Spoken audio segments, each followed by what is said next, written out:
పరలోక తండ్రి అయిన దేవుడు తన పిల్లలను ఉన్నత స్థితిలో ఉంచగలడు. వారికి విశ్రాంతి అనుగ్రహించగలడు. వంచనకు గురైన అనేక సందర్భాల్లో అత్యధిక విజయాలిస్తున్నాడు సరి అయిన సమయాల్లో.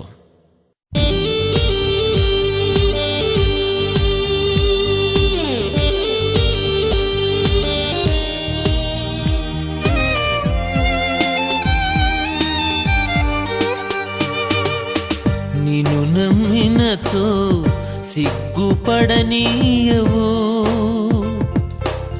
నన్ను నెమ్మదితో నీవే ఉంచెదవు. నిన్ను నమ్మినచో సిగ్గుపడనీయవు,